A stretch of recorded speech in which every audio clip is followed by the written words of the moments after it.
Hi, this is Natalie Hoffman of FlyingFreeNow.com, and you're listening to the Flying Free Podcast, a support resource for women of faith looking for hope and healing from hidden emotional and spiritual abuse. It's here! Welcome to episode 100 of the Flying Free Podcast. I am super excited to present this episode to you because it is a compilation, a little snippet of almost every single episode we've had so far. So we've got a lot of ground to cover, so let's dig in. If you've asked a few times and change hasn't happened, the next step would be deciding how you're going to manage your own life. In other words, the way that Danny Silk in Keep Your Love On describes setting boundaries. Boundaries aren't telling the other person what to do. They're telling the other person what you're going to do. So it would be things like, hey, I've noticed that when I've asked for honor, it doesn't seem to come back to me. From now on, if you're not honoring to me, I'm going to not engage in a conversation that you're not honoring to me. I had to learn that no, someone can actually, I need to live in the uncomfortable feeling that someone's maybe disapproved of me because I had to say no to something. Whether it's no, I can't buy that product, or no, I can't work in the nursery, or no, I can't take on this extra ministry responsibility because I've got other responsibilities. The answer is no. And it's not because I don't love you or don't want to help you. It's because I have priorities, and my priority right now, and they don't necessarily include making sure that you get everything that you want from me. Another hard thing for women is we go to churches and like your gut tells you there's something wrong here because that power over, it's satanic and it is oppressive, and you can feel it in your gut when you walk in a church. Just like a mom can have that intuition that that guy is probably a pervert, you got to listen to that. Yeah. And the hard part, though, is you feel in your gut something's wrong, but you look around and there's all these happy women. So yeah, there's something wrong with me because I'm seeing stuff and nobody else is seeing it. Okay, so let's talk about what the purpose of marriage is, because there is a thing out there that says the purpose of marriage is to make you holy. It's not to make you happy. But did God establish marriage? When you think at in the Garden of Eden, did God establish marriage for the purpose of making Adam and Eve holy? I don't remember reading that in Genesis. Did you see something about that? Well, when God put Adam and Eve together and established marriage, they were already holy. They were perfect. They had never even sinned. Their purpose the whole purpose was completely, it was all about being one flesh. Exactly. It was all about being together. It was fellowship. It was unity. It was enjoyment of one another, reveling in this wonderful relationship with one another and with their Creator. In that passage that says, do not forsake the assembly, the word that's used actually means do not ignore those who have been hurt and oppressed. That's the sense of that word, the literal sense of that word. And we've taken a literal translation of that and applied it to the American church model and said, well, forsaking the assembly means not going to church when the church meets on Sunday morning. That's not what it means. The heart of that passage is don't be the priest who walks on the opposite side of the road of the man who's bleeding. They've done images of brains of people who have post-traumatic stress disorder and brains that have been on drugs. And their brains have in the same areas of their brains are actually damaged. So it does it is a physical abuse. They know how to present themselves as a sheep to the public, but these are wolves. They know what they're doing. Their actions are deliberate.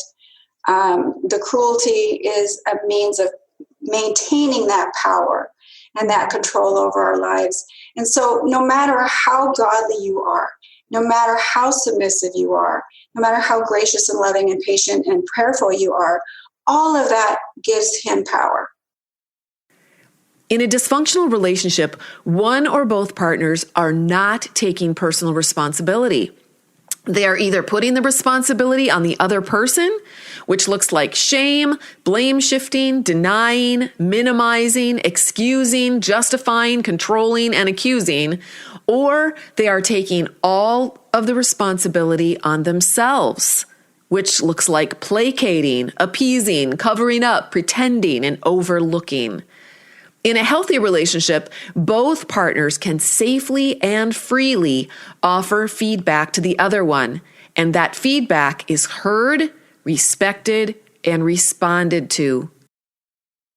I had this view that anyone with the credentials was fit to do what I needed them to do. And I think instead of having that mindset, I think it's so important to look at people as individuals and watch what they do and how they interact with you, instead of just assuming that since they've got the credentials, they went to school. This goes for anything, counseling or being a pastor or anything. Just look at what they do. Look at who they are as individuals. Don't just assume that they are a good person because of what position they're in. The church often does discipline one of the parties, but the party that they discipline more often than not is the female who's bucking their system. So she's usually the one who gets kicked out. Now, this is a spiritually abusive environment. The answer for you personally is not to try to change others. That means we don't try to change the church. We don't try to change our friends and their worldview. We don't try to change our abuser and his worldview. The answer lies in being able to let go of everybody else and what they think and what they believe, and turn your focus back to Jesus Christ himself and to you, and change yourself. Move away from the groups and institutions that are teaching a destructive worldview. And, this will involve some studying and reading. And you can find resources on my website, flyingfreenow.com. The thing that strikes me, though, is looking back, I was like mentoring other young Christian women or giving them advice. And it was always from a place of, well, you need to be doing this, instead of coming alongside them and helping them see things for themselves and just being the support for them. And that's one of the things I cringe about, using the Bible as a list of rules instead of a guide on grace.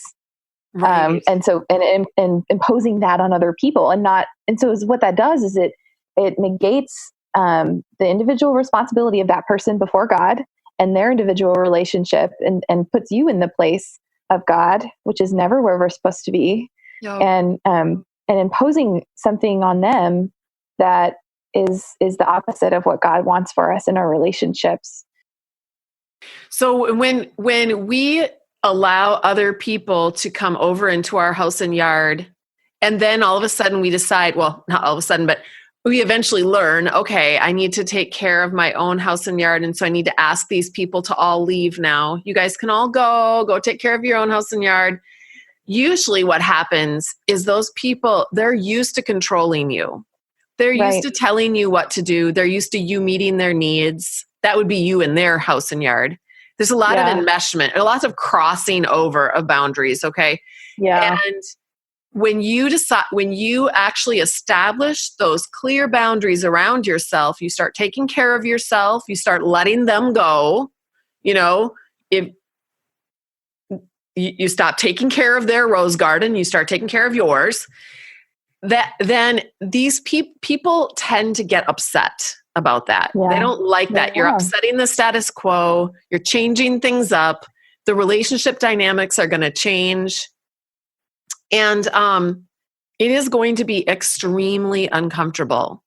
It's a double whammy, because you're already, like you described, you're feeling guilty. You're not really sure, is this really what I should be doing? And then you've got this person who's mad at you, and they're kind of trying to reinforce that guilt and blame you when things fall apart, when their rose garden is no longer blooming because you're not over there fixing it for them, or when they're feeling rejected because you won't let them come over and do whatever they want to do. They're going to be upset, and that's going to be hard. There are many reasons we choose to keep things status quo, and sometimes these reasons are good ones. Sometimes we have very little choice, especially when children are involved. But often, we have more choices than we're willing to admit, and we may not be aware of our ability to change in small increments, slowly rewiring our brains, learning new skills in how to relate to abusive people and groups, and awakening to our own value as daughters of God. Change almost never occurs overnight. More often, it takes place quietly in the small, imperceptible things we alter slightly every single day. This is the kind of change I'd like to challenge you to pursue. In this way, over the period of 1 year, 5 years, and 10 years, you will change the entire course of your life. What other people are seeing when they look at this whole situation is that they're seeing a woman who is in fight mode. All right? She might have been in flight mode before, but now she's in fight mode because she's fighting for her emotional and spiritual well-being. She's fighting for her life on a level that is different from maybe fighting for your life if a tiger is running after you, but it is the same thing. And because she's in fight mode, she is desperately trying to survive, and she's looking to community to help her with this. Because we were not created to be alone. We weren't created to be loners, lone rangers. We were created to have community that would come together and support one another and help each other through the hard times. But this is the very time that the people that she needs the most, the people that she's poured her life into over the years, this is the time that they actually abandon her.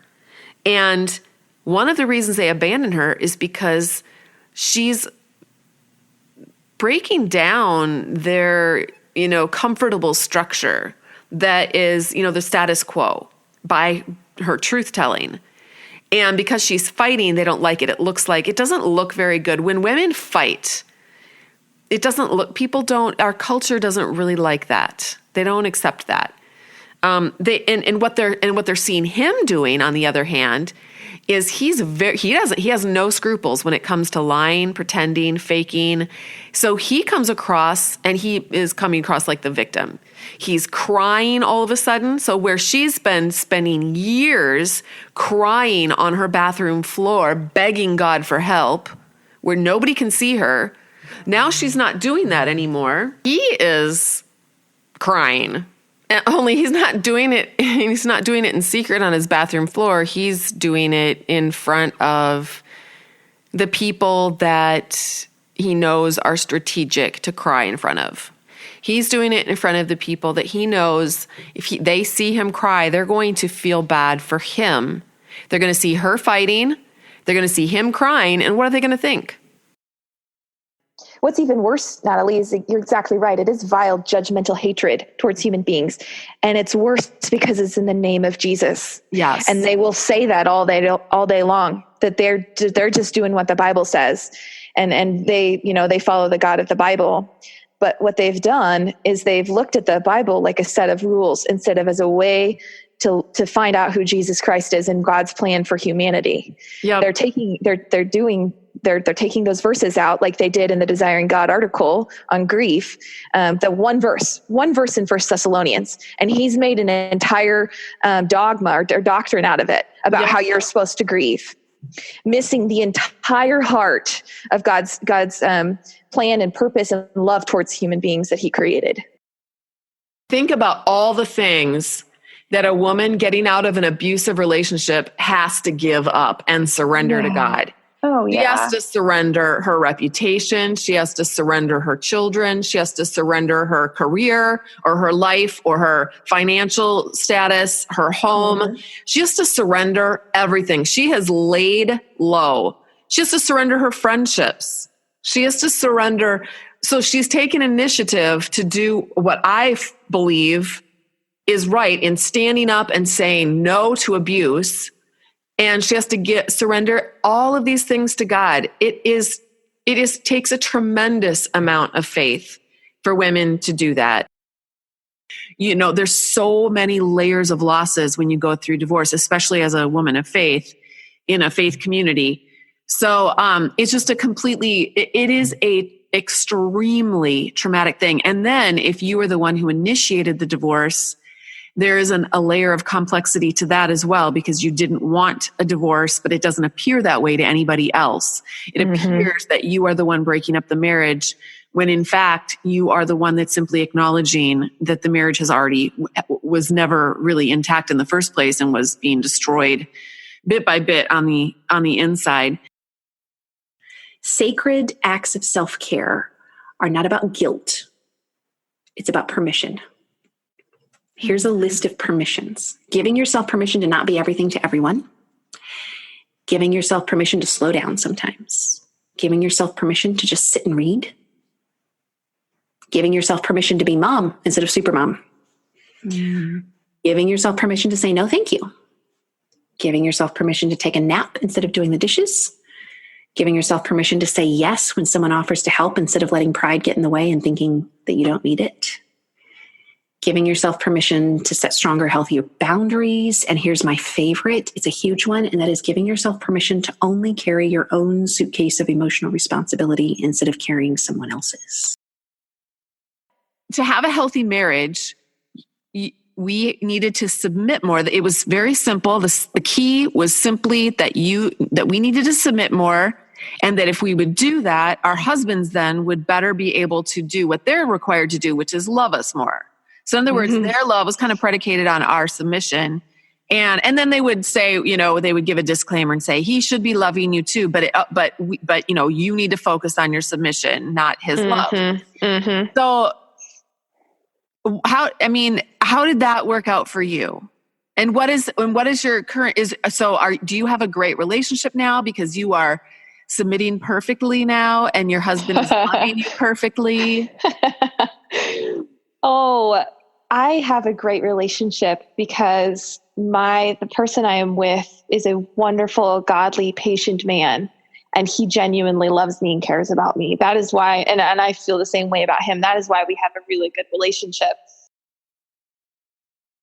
So let's review the order of priority here. A victim comes forward for help. She needs to be emotionally and spiritually and physically safe. That ought to be the number one priority.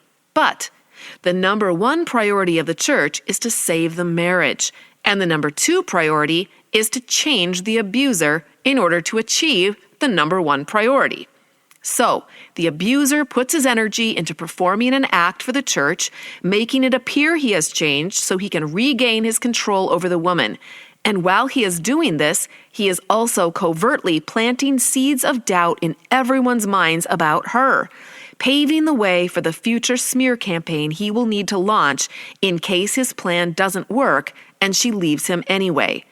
The important point to remember here is that the abuser is almost always the one who wants to save the marriage. Think about it. Abusive men need to maintain control over their targets. It is a private and public affront to him to have his wife slip away, and he is all about image management and control. His agenda to hang on to his victim, save the marriage, appeals to the church's number one priority, which automatically places him on the side of righteousness in their viewpoint. His goal and their goal are the same. Then, when they compare this seemingly noble goal of saving the marriage to the wife's goal, which is to stop pretending, stop covering up, walk in truth, set healthy boundaries, get away from the abuse, and pursue healing, they side with the abuser. In order to justify their abandonment of the victim, they need to do exactly what her abuser has done for decades: control and shame her. And that's exactly what they do. Just some general principles about giving narcissists information. It opens up vulnerability to you, which is it can be really tricky because you want to help them, right? And we spent our entire marriages helping them, trying to make them see things, et cetera. And so it seems like a good idea to give them all the information that we are discovering, right, about things that are finally making sense, right? Yeah. But unfortunately, because of the pathology of narcissism, they use information like a weapon, and oftentimes, most of the time, against you. Mm-hmm. And so what happens a lot of times is if you give them books that talk about like what narcissists do or anything like that, they'll start using that language against you, and it will make your life even more confusing. Statistically, kids do better if they have at least one parent or one adult in their life who is emotionally intelligent, who is empathetic, and who accepts and loves them for, wherever they're at in their journey. That child has a very good percentage of a chance of thriving in their adult life. Always remember that the behaviors that you see look like anger, disrespect, and rebellion, okay? But underneath, and the Christian world will say, spank them. Spank the living tar out of them. But you know what? Underneath all of those behaviors, what you've got is a person who is afraid.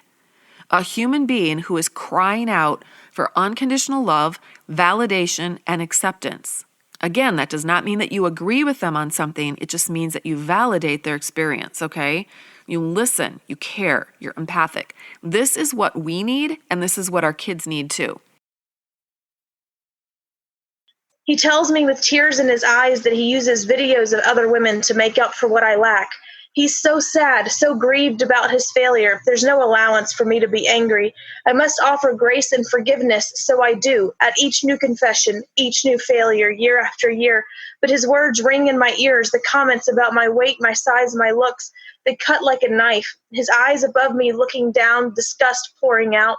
My body lying there exposed, examined, found wanting, disappointing, discarded. But later the cruelty taken back, never meant should be forgotten. Promises made, promises broken, a cycle repeating. If only I could be better, if only my skin could bring him joy instead of pain. But when you do that, when you confront them and you give them feedback about their behavior, you are risking them coming back at you and saying horrible things to you, either blaming you for it or telling you lies about what they did or didn't do or whatever. And that really hurts. And so, but that's the only way that you're going to know that he's really changed is if you confront, is if you keep pressing. And I've talked to other women who really have believed, I've seen this over and over again, actually. They really believe that their husband has really changed. And usually within 3 months, they're back again saying, nope, I guess he hasn't.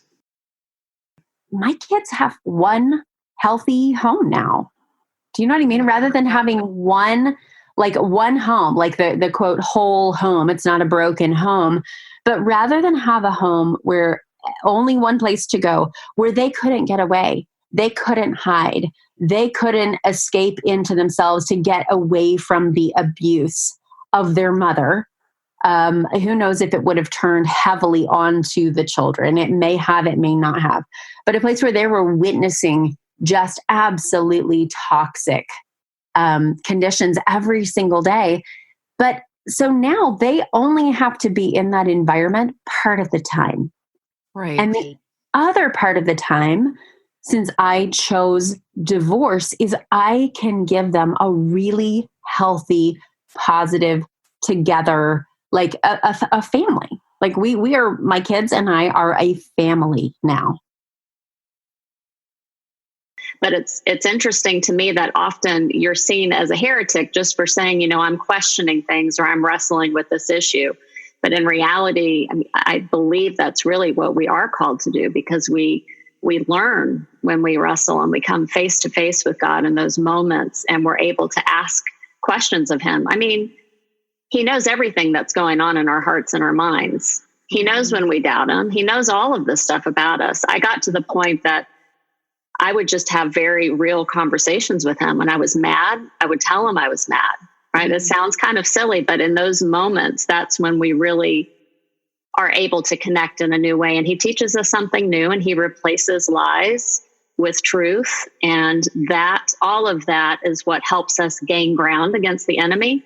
And the enemy can be our husbands. The enemy can be people in church that are not telling us the truth and are not potentially filled with the Holy Spirit. And it starts to give us discernment to be able to tell all of these things, truth from lies and freedom from bondage and all of that. So. But the reason why somebody is abusive is two things. The first thing is because it is hugely beneficial. And people don't want to hear this. No, society don't want to hear it. And when we're being abused, we don't want to hear it. We want to believe that he must be some sort of tortured soul, that we have this idea that hurt people. And it's really hard for him in our Christian narratives of sin and brokenness and everything. But actually, fundamentally, he's abusive because he gets what he wants. He gets somebody who does whatever he wants. He gets sex on demand. He gets to have the status of being a good parent and a good spouse without actually doing anything. This is like, he never takes responsibility. He gets to blame everyone else, and we all kind of run around doing everything that he wants, and then take all the responsibility for anything that goes wrong. Like, who wouldn't want a life like that? Right. Yes. Have you heard of the term narcissistic fleas? Yes, and I'm so glad you brought that up, because I was not certain if that was like a good thing to say, because I don't want to compare people to like dogs or something that gets fleas, but like it's a good term, narcissistic fleas, because you pick it up by being around someone or a dog or something that has fleas, and you don't want those fleas. Right. You can't get rid of them. Right. Well, and the Bible even says, if you walk with the wise, you'll be wise, but the companion of fools will suffer harm.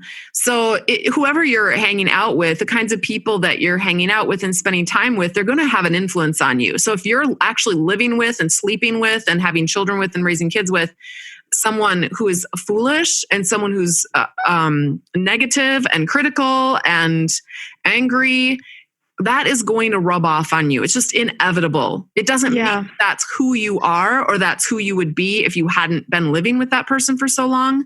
But that is going to happen. So that fleas thing, that they're going to come on you.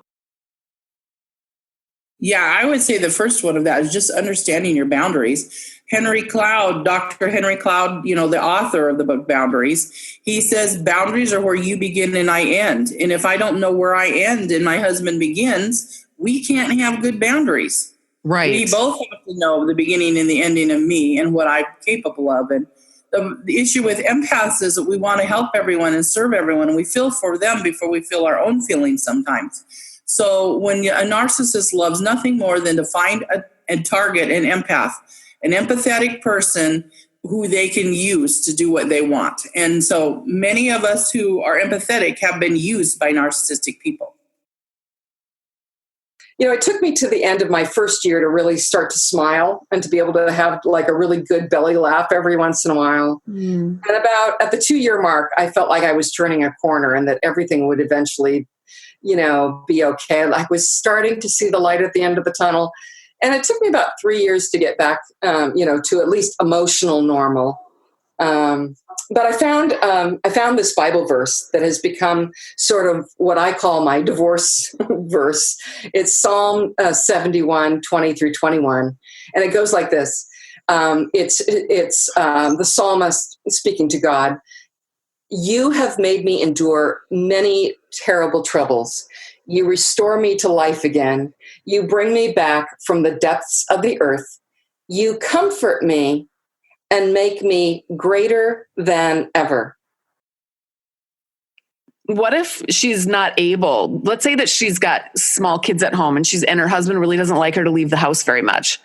What would you suggest for her to just deal with the stress at home? Yeah, that's a really good question. See, this is a journey of awareness for all of us, Natalie. I'm sure some who've read your book and then they got this punch in the gut feeling, and it takes time to process. And people's level of readiness for leaving a relationship is going to be varied, or leaving the pattern. See, we're talking about divorcing the pattern of the toxic relationship pattern. So actually, and this is a real thing where, okay, a woman is so beat down, and perhaps she's even gone, into inpatient hospitalization because her depression and anxiety is overwhelming. She's not ready to get out of that relationship until she herself is well. So, and this is. It's sad, but it's true. You got to have the stamina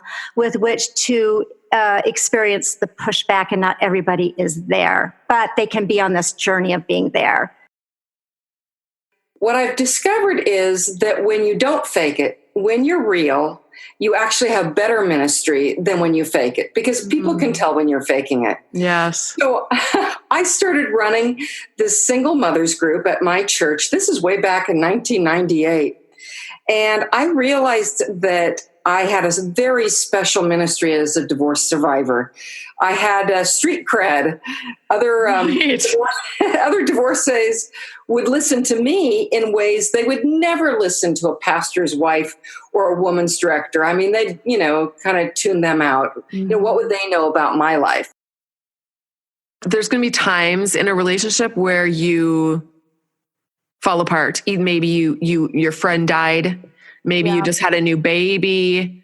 Maybe your child is really sick and in the hospital. Maybe you're really stressed out because of work or because of something really emotionally or traumatic in a relationship with someone at church, or, just for whatever reason, things happen, right? Mm-hmm. And they won't enter into that experience with you. Instead, they expect you to be on your A game, basically, 100% of the time. Yep. And if you are not, then you have failed as a human being.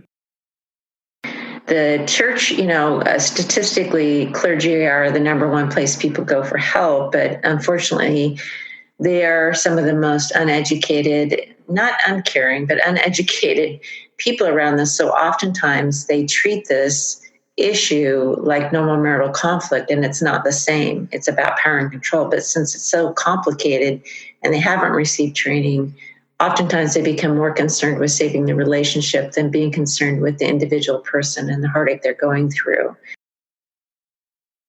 So what do these women do though? They are scrambling, trying to save their relationships. What should they be doing instead? Practically speaking, so two guiding principles I would really encourage. One is work at being willing to appropriately assign responsibility, first and foremost. And then when you do that, that's going to usher you right into the process of grief. Like, this relationship is untenable. That person doesn't have the capacity to care for me. They've turned on me. They've rejected me. They've abandoned me. They said I'm wrong, or they're unhealthily trying to help me. I don't want that. Mm-hmm. So as you appropriately assign the blame, which is going to heal you, you also then have to do the work of grief. And I'm just saying this. I'm going to keep saying this. I strongly believe this. Grief is the doorway to freedom.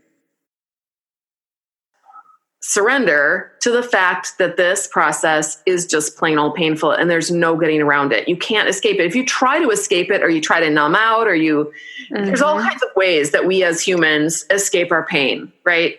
If you do that, you won't end up actually coming out on the other side where you can actually be truly free from it and heal from it. So yes. And the world is full of people who will not deal with their pain. And so it spreads out to all the people around them in various ways, but they can't help it.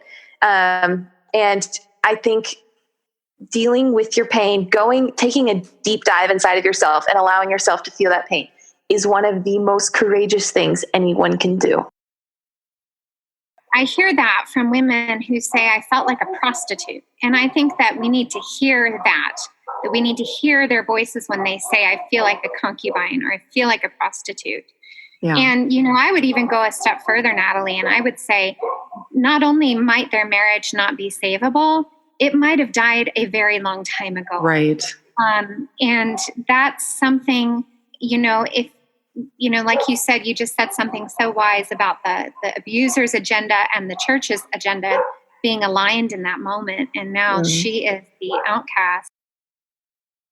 Like for people who have been sexually abused, there's also a component of emotional, and in churches, there's a component of spiritual abuse that happens even before any type of sexual act happens. Like that's what grooming is. There's manipulation, and then there's, using scriptures to maintain that position of power and control. And so I'm glad that they had people there that really focused on that particular dynamic and named it as emotional abuse and spiritual abuse. Yep.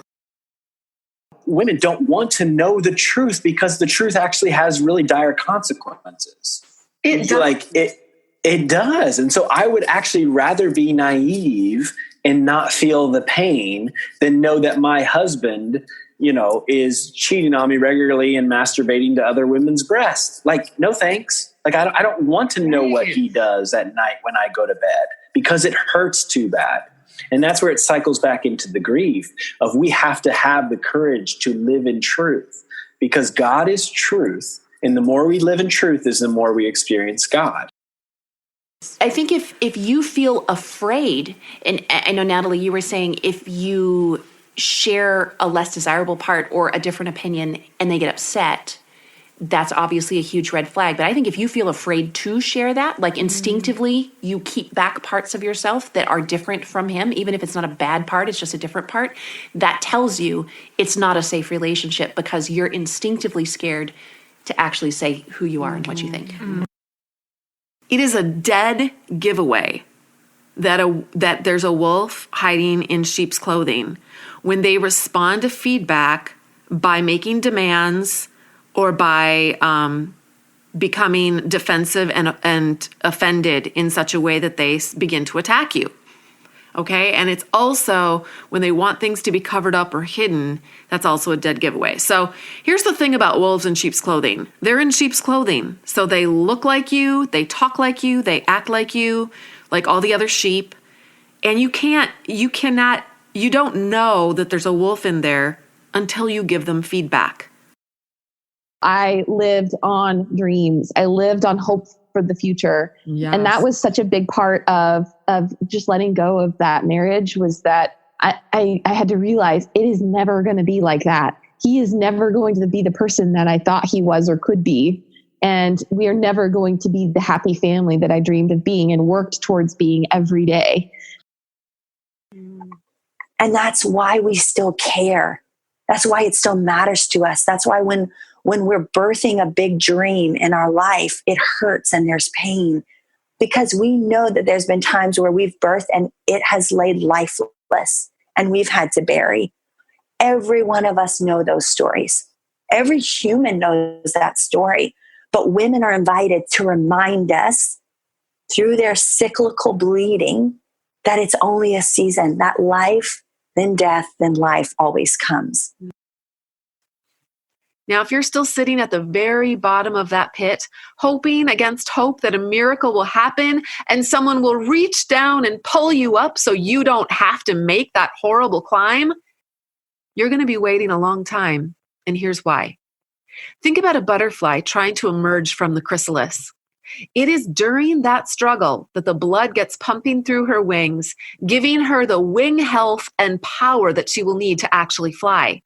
If you were to rescue her by cutting open the chrysalis to let her out prematurely, she would die.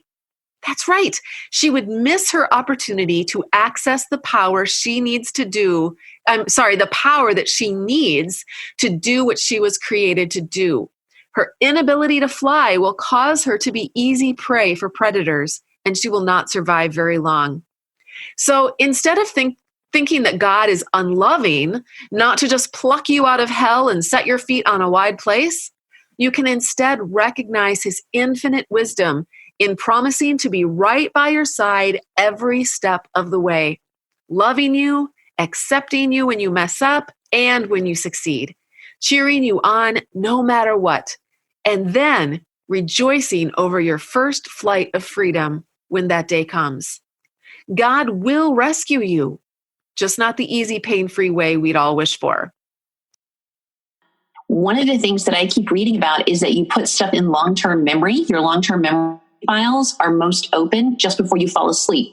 So like I've read about other homeschool moms who like have their kids go over their multiplication tables in bed as they're falling asleep. Like they'll have a chart on the wall by the kid's bed or something, precisely because that's what files it into long-term memory. And then your brain files long-term memory into short-term memory while you're sleeping in your brain files. So if you are falling asleep, listening to scripture, listening to really good books being read out loud, that kind of stuff, it's going into your long-term memory where it can positively impact your thinking patterns. If someone has had an inner transformation, you should be able to press a pressure point in them. You should be able to press for your own autonomy, for your own voice to be heard. You should be able to show up as a whole person, and they will respect your space. They will respect your voice. They will listen. They will care.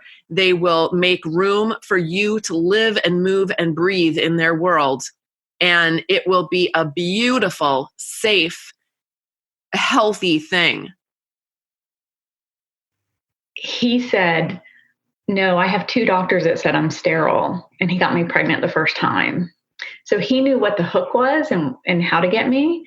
And so that, and with abusive parents, they told me that was my bed. I had to lie in it. So that's how I met my abusive husband. Either number 1, you could be a gold star, quiet, obedient to all the men in the club, woman, or number 2, be a rebellious Jezebel. So there was no middle ground, like, say, Esther, Ruth, Lydia, Priscilla, or Deborah, to name a few. As long as you fit their mold and you got under their control, you were in like Flynn. But if you dared to open your mouth to call attention to sin or corruption in your marriage or your church, your head would roll. They'd jump all over you with accusations of being bitter, angry, unforgiving, deceived, rebellious, unsaved, and on and on and on. I've talked to literally hundreds of women who have gone through this. When this happens, it's your wake-up call that the church environment that you thought was healthy is actually covering up a thick, toxic lie. Even separation and even setting boundaries with people like this, we kind of hope that it's going to wake them up. But that's really aesthetic outward change then. A lot of times they do. Like, it doesn't sound like this particular man, it's really made any difference in his life. But a lot of guys will go, oh, well, I don't want to lose my target, so I'm going to go through the hoops and make it look like I've changed. Yeah. But they don't really change on the inside, and therefore it's just aesthetic. And then when the woman gets back together with him, then of course it goes back to the same old, and then she's faced with having to do the whole thing all over again. It seems to me that we women think that somehow pastors and churches have this power to give us permission. And so when you're talking to your pastor next time, I want you to mentally think, I am equal to him. I am only asking him because he is more well-versed. He has more knowledge. And what you'll find is you'll instantly go, wait a minute, no, he's not. He has no idea anything about what I'm talking about. Mm-hmm. So why would you go ask him? 8 years into our marriage, I write, I'm wiped out, Lord. I feel I must be toward the end of what I can bear. I read that and I'm like, if only you knew the years and years that are still ahead of you. When we live with a toxic person, they are telling us lies about ourselves, and we are running those lies through our head, thinking about them all the time. And then, because they are repetitive, we believe them. When we believe them, we have feelings and emotions attached to those beliefs. We feel ugly and stupid. We feel that way not because someone told us we were ugly and stupid, even though they did, but because we believed that about ourselves. It's so important that we get this, because you're not going to get yourself back because someone else gives yourself back to you. You're only going to get yourself back when you reclaim yourself. That's kind of the best way to approach those situations, because what the narcissist wants is they want you to get angry. They want you to react. They want to create this chaos because that's how they maintain their control. And it's so hard when they do it to your children. That's the hardest, right? It tears at your heart, you know? Yep. You mentioned, that you were, told, not to gossip. But the truth of the matter is, one of the most healing things after trauma, the trauma of being in an abusive relationship for a long time, is telling your story to save people. Because the way you stayed in this abusive relationship was covering it up and hiding it. And that destroys you, your psyche, your sanity, your physical health. So it's time to start telling your story to save people, right? When you get to the point where you see value in yourself and you're not going to take this one person, even if you're married to them, you're not going to take this one person's viewpoint of you as gospel, because it's false. It's all a lie anyway. Right. Now, is our anger mixed with sin? Well, probably. We're tainted creatures, but that doesn't mean we should never feel that emotion or let that anger put feet to our conviction in order to set captives free. Do you think those that fought against the atrocities of slavery or genocide or the murder of preborn babies did or do so with smiles on their faces and warm fuzzies filling their hearts? Come on, you guys. We're not in heaven yet. Life is messy. Throwing a floral rug over it is not going to make the mess go away. And maybe because it was fresher and I wasn't so young and I had a lot of life experience. So I think maybe there's the pain seemed greater, and especially within the religious world and things like that. And just the amount of people that I lost along the way was very painful, and a church family that I lost along the way because I didn't know how to function, and they didn't know how to, relate to me. Mm-hmm. And so I laid the ministry down and healed some more after getting a divorce. Let's just pretend that you were brainwashed from the time you were a child to believe that if you wore the color red, that you were you were blaspheming God because Jesus shed his blood for us. Just pretend, okay? Right. That's one of the. Then you would grow up, and even when you heard the idea that, well, that's not really true, if you wore red, you would still have this conscience-driven response of, like, I shouldn't be doing this. I feel so guilty. I'm rebelling because of how you've been brainwashed with that idea. And that's what I believe, that a lot of Christian women have been brainwashed with these false ideas about what these verses are actually saying. Yes. And that's why they feel this conviction and this fear and this guilt. It's completely false. It's not rooted in reality. So the opportunity there is to rewire their brains, to find out what the Bible really does say about these different things, and then to live out that in a healthy and positive way that actually brings you emotional, physical, and spiritual health. When the abuser came along and I fell in love with him, that was like getting hit with a wave and like a little girl. And I got hit and I fell down, but I got back up.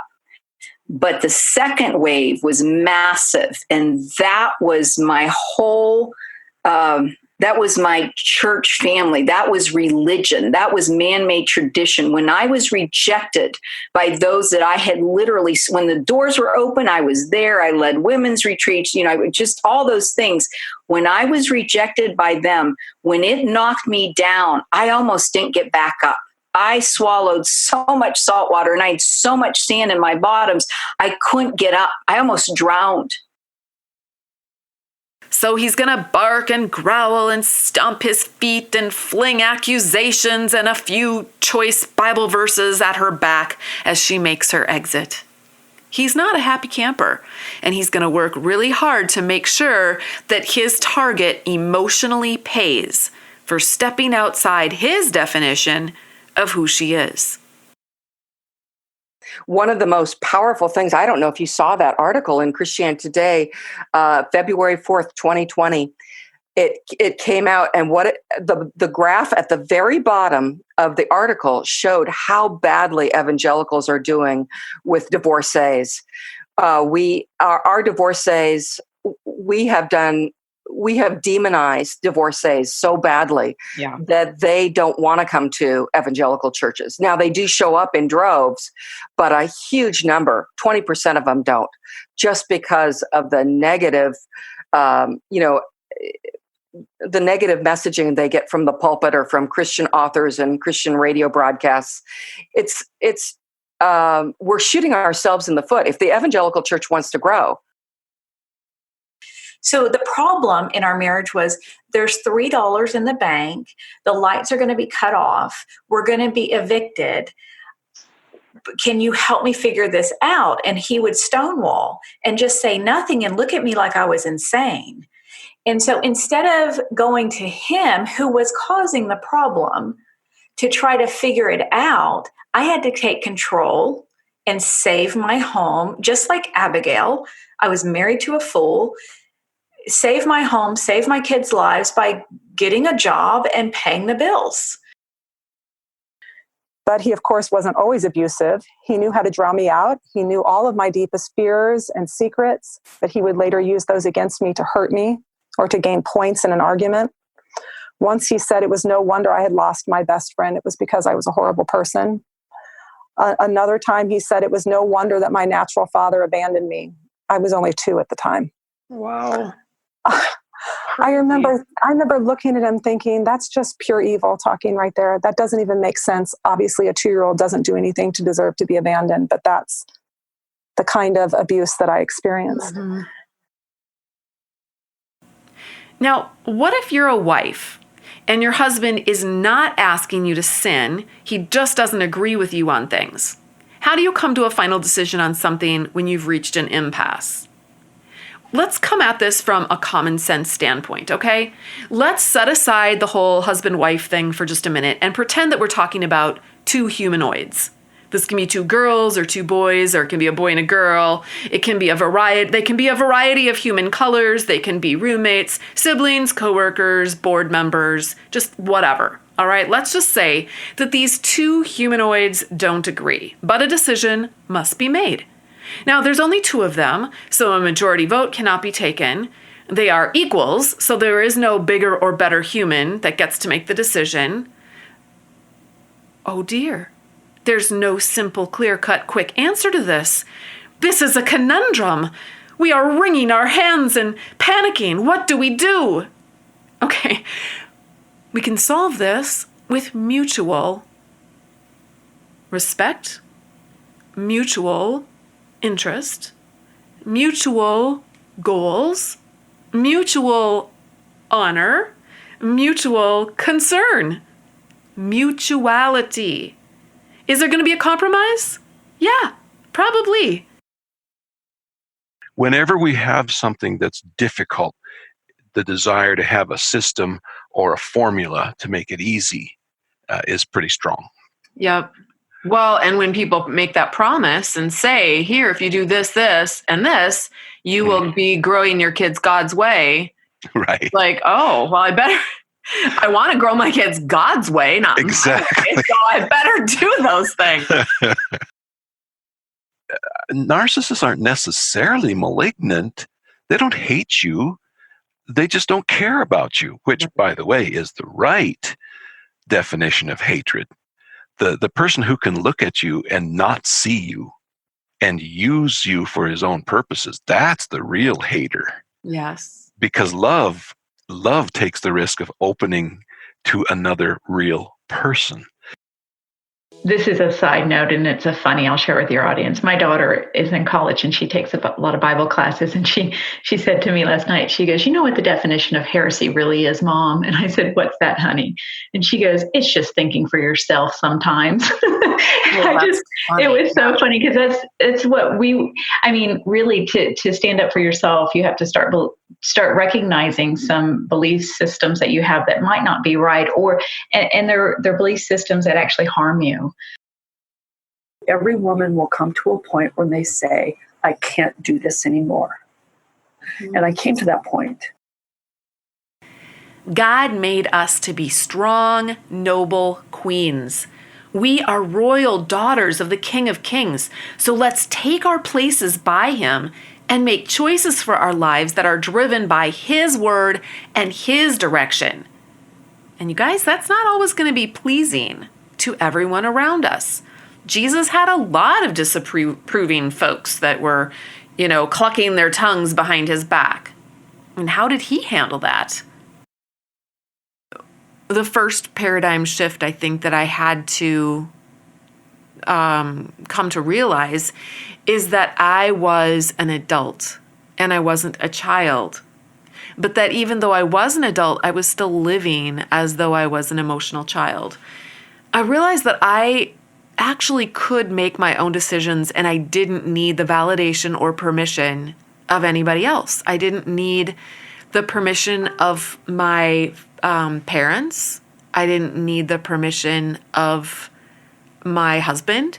I didn't need my small group leader's permission or the women at church, the ladies, the leadership of the ladies committee at church. I didn't need their permission. I didn't need my pastor's permission or the elder's permission. I look back on my life back then and I think, wow, I was completely and totally living for the opinions of everybody else. I could not make my own decisions. It has taken 5 years, but I have slowly, and not completely, but I believe slowly weeded most of the toxic people out of my life simply by going back and saying, trust but verify. Don't feel this weight of needing to trust somebody that's not trustworthy. What I've decided is over the years, I was really just grasping for hope. Like I just needed hope that it would get better, that he would find love for me or, find something favorable about me to at least bring out kindness. And really what I was doing was I was treating hope like it was grace. That like, if I hoped enough, if I worked enough, that God would give him the grace to be different. Finally, I stopped living for other people and trying to win their love and approval and acceptance by being who they wanted me to be, and finally found who I really was. I live now out of my core values, out of the core of who I am as a human being, in my identity in Jesus Christ. And there are going to be some people that really enjoy me and want to be my friend and want to have a relationship with me. And we're going to enjoy that. And then there are going to be other people who don't. They want a relationship with me that is conditioned on my being someone that I'm not, someone who they want me to be. That's power over another person. Because his guidance comes from his presence and our connection to him, not from our interpretation of information. Yeah. The dilemma with the knowledge of good and evil is it puts our interpretation in charge of what's right and what's wrong. So if people in power are in charge of interpretation, yes, then people in power can say divorce is against the Bible. Women should submit to their husbands, and what that means is they should be subject to their husbands. On and on and on. The interpretation of the map becomes the result of whoever is in power's interpretation. My ex-husband would tell me what I was feeling. And it didn't match up with what I knew inside, but I trusted him so much. And I thought he was just this brilliant person. And he knew me so well that it was just really confusing. What that kind of reflects of even our long-term marriage is that decisions have been made repeatedly where I only get 5% of the story I get little bits and pieces of the truth. And sometimes there's even omissions in those truths, like he's twisting it. But then it always is, the end result always is, he is going to do what he wants to do with no regard for how that would impact me emotionally, spiritually, mentally. We are extremely powerful in this world. You guys, we don't even know the power of a woman, because our world and our history has Satan has just used so many tools to crush us down into the ground. That's why I think that this work on our own personal lives is so critical to our world. We may not see the full impact of the work that we do on our personal lives, but I guarantee that it is not going to be for nothing. And it will, the model that you will be for other people when you get strong, for your kids, for your grandkids, for maybe not even for them, maybe for other people, is going to reverberate into eternity. I notice it more in where people have grown up in real legalistic traditions. Yeah. Where it's very authoritarian, very performance driven. And often, even that setup is often attached to family of origin stories, which makes that feel normal. Yeah. Where performance is what's valued. Performance is how you feel loved and accepted. And, I think there's so many core lies that settle in attached to family of origin experiences. Sometimes that kind of are the setup even for getting into abusive relationships or marriages, and even spiritually abusive systems. Really what I've come to is this place of looking at forgiveness as something that is for me. Like it involves another person or another group of people to the extent that they did something wrong against me. But forgiveness really is me saying, okay, that can't control me moving forward. It's not even about like justice for me, because I feel like if I'm saying, hey, I'm going to forgive them so that God can give them justice, like it's still about them.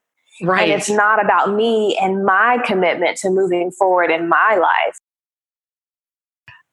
But the best thing for me is I can walk into my bedroom at night and I am not afraid. That's huge. Huge. That's huge. Wow. Yeah. Wow. So basically you get to be like a grown-up adult now. Yeah, I actually can make decisions for myself. Sometimes it's hard because I think, oh my gosh, what should I do? What should I do? I don't have anyone to ask. But then I'm like, just calm down, Robin. And it's going to be okay. Whichever way you decide, it's still going to be okay. Yep. And you just learn, you grow into that skill and you become more and more confident as you get more time under your belt getting out. I like to think about this like a chess game, that God can play an infinite number of chess games all at the same time, and he knows all of the moves. There is no move that you can make that is outside of his knowledge or ability to continue playing chess with you. People can't figure this out, of course. God is infinite. He's unfigure-outable. And when they try, it's only because they're not really trusting that God's got this. I'd like you to consider the idea that maybe trusting God means living your life in freedom and love because you know 100% sure that he's got your back. Just because you are making a stand finally, for the first time in forever, doesn't mean that you're a bad person. It means that you are, fighting for your life, number one, and fighting for your children, number two. Just because you're being strong, doesn't mean that you're bad or that you're going to go to hell. It doesn't mean that. It means that you're standing up for your rights as a human. So I see people or women really living into their fear instead of living into who they really are. And ultimately, it doesn't really matter if you can define whatever it is as abusive, because I feel like this is one of the ways, like, kind of feeling like you have to define something as abuse can be really harmful, is because I feel like people tend to take it to either their partner, or if they're in religious environments, they'll try to take it to their pastor or biblical counselor and say, hey, I think this is abuse. And then you can kind of get into these arguments and back and forth about the definition of abuse and trying to figure out, well, is it abuse or is it not? And ultimately, that doesn't really matter, right? You still have the choice. Like, if you're in a relationship and there are patterns of harmful behavior to you, you can decide to do something different, to walk away, whether or not somebody else would call what's happening abuse. The one counselor told me I had magical thinking, because I was still at the point where I wanted, I wanted to be married to him. And this counselor told me he wasn't going to change. Remember, you've told them 1,000,000 times already. They're not going to go out and work on themselves and their own behavior. They're not going to do it because they can't. You guys, they live in an alternate reality where you are a Lego character in their universe. You're not allowed to be you. So you brought up the Jeremiah 17:9 scripture, the heart is deceitful above all things and is desperately wicked. Who can know it? Yeah. That scripture was used so much to teach us to discount our emotions and our feelings, which I think goes a long way in perpetuating the system of spiritual abuse.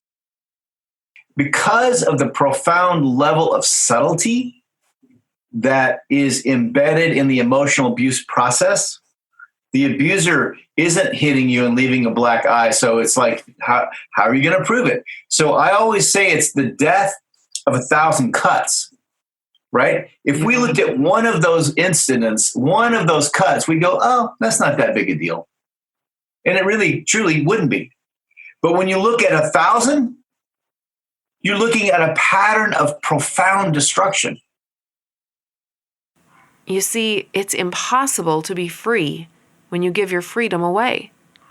You guys, the scenario I just described is how the world seems to operate everywhere you go. Everyone wants to control everyone else, but nobody wants to do the one simple thing that could break the spell. And that's to control your own self. Nothing else. Just yourself. There's also another set of people who are vulnerable to gaslighting, and that's folks who do have a good amount of self-confidence. Because for some gaslighters, they can look at that and see a target or a conquest. And they can say, well, I don't really like that they are that proud of themselves or that they feel that good about themselves. I would rather take them down a peg. And so they will start undermining that foundation of self-confidence by making the person question themselves or doubt themselves. I want to say one more thing about servant leadership. I am a CEO of a company. I have a lot of employees. Am I a nice person? Absolutely. Would I use the word servant leadership? Sure, we can throw that word out. Why not? Right? I do want my employees. I make it a goal that my employees, when they're done, or as they work for me, they're increasing their skill level. So when they're gone from me, they are better than when they came. Great. That's great. Not many companies do that. But at the end of the day, I'm still the boss. I can still fire. I can still tell you what to do. You are not equal to me. Does that make sense? Like, you can say servant leader all day long, but that does not change the fact that the man can tell the woman and she has to obey. Exactly. The idea of complementarianism. I teach the women in my program this concept of how an abuser pretends that the people in his immediate family are like Lego characters in his universe. You know, when a child plays with a Lego character, he makes the little plastic character do and say what he wants it to do and say. So abusers do the same things with family members. The only problem is that real people aren't Lego characters. Real people have real opinions and ideas and problems and weaknesses and preferences and dreams and goals and on and on and on. And all of those things are going to be different from person to person and from child to child because human beings are unique. This means that real people are not Lego characters. So, here's what happens though. The problem is that when the abuser experiences his family members showing up like the real people they are, he has a little hissy fit because they aren't doing what he says they should be doing. Not only do we try to diffuse the bombs, we actually get blamed for the bombs. Yes. Like even when we diffuse, it's like, well, you weren't doing this or this. And in fact, could you do it better? Like you don't even get thanked for putting a bomb out. Exactly. You're the reason that the bomb was put there in the first place. So shame on you. Yes. And shame on you because you really should have done a better job at putting that bomb out. Yeah. Oh my gosh. So frustrating. And that is I think the systemicness of it in the family and in the church. And that's the script that everyone is going by. Yep. And that script needs to change. Because no one around me really understood what was going on. They went to you're crazy. This is all your fault. And here's 17 things you need to do to be a better wife. So I was set up pretty well to believe that this is all my fault. And there are a lot of ways that they reinforced that were just so damaging to me. And I think that once I got out of that church, for about 4 years, I was just floundering, just wondering who am I? What does God think of me? And how do I deal with this self-loathing? The research shows that writing and digging into that tough stuff, like actually writing your feelings and getting into those stories, and we can talk about how in the past and current tough stories actually helps boost your immune system, boost your emotional well-being, physical, psychological well-being. There is a wide body of research around that so much so that they now even have degrees on, what is it? Expressive writing therapy. Becoming your own person should mean that you deal with your own problems, right? Right. So part of this is I need to push them to take care of their own problems for themselves. And so be as little involved as possible. But that doesn't mean I'm not part of their lives. We have a get together today with the whole family and, dinner, and I'll make a good dinner. We'll sit around the table and enjoy each other's company. But that's it. I'm not going to, if I had the neighbors over, I'm not going to sit there and ask how every part of their life is going. That's not my job. That's not my place. And so I'm trying to realize that's how I need to treat my adult kids, because if I do anything else, it really does backfire. And there you have it. Happy 100 episodes to the Flying Free podcast. I want to thank all of our special guests we've had over the past 2 years, but most of all, I want to thank you, our listeners, for being part of this journey with us. You can't have a podcast without listeners, right? If you like this podcast, why not leave a rating and review on Apple Podcasts so others can find it too? I hope you enjoyed our show today. Until next time, fly free.